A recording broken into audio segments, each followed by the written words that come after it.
Imagine this. A sleek, spotted predator lounging in a pharaoh's palace, not as a threat, but as a loyal companion. Faster than any human, deadlier than a sword, yet tamed by ancient kings. Why did people in ancient times keep cheetahs as pets? Stick around, because this story is wilder than you think.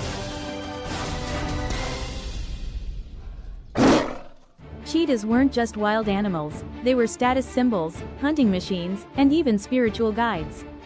From ancient Egypt to Mughal India, royalty couldn't get enough of them. But why? Let's dive into the history. It all started around 3000 BC in ancient Egypt, possibly even earlier with the Sumerians. Pharaohs like Tutankhamun kept cheetahs as exotic pets, dressing them in jeweled collars and treating them like family. These weren't house cats, they lived alongside humans in palaces, symbolizing power and speed. The real reason? Hunting. Cheetahs were tamed to chase down gazelles and antelopes at blazing speeds, up to 60 miles per hour in seconds. Egyptians used them in royal hunts, where the cat would sprint, catch the prey, and wait for its master. No arrows needed, just pure speed. This made cheetahs invaluable for food and sport. Owning a cheetah screamed, "I'm rich." They required a 100% meat diet, which only the wealthy could afford. In Egypt and beyond, they were gifts from distant lands, like the ones Pharaoh Hatshepsut received from Punt.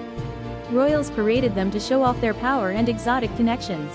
The trend exploded in Persia and India. Mughal Emperor Akbar owned over 30,000 cheetahs in his lifetime.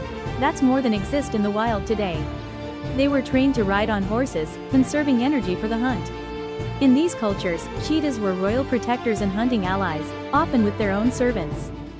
Taming wasn't easy, it took weeks.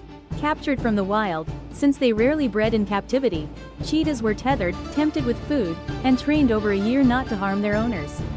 Once ready, they became fierce yet obedient partners.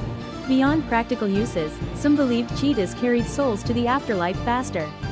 Others just enjoyed their company. Spending time with these speedy cats was pure fun. Dealers and tamers were celebrities, paid handsomely for their skills. Sadly, overhunting and habitat loss wiped out Asiatic cheetahs. Today, they're endangered, and keeping them as pets is illegal in most places. But their legacy lives in art and history.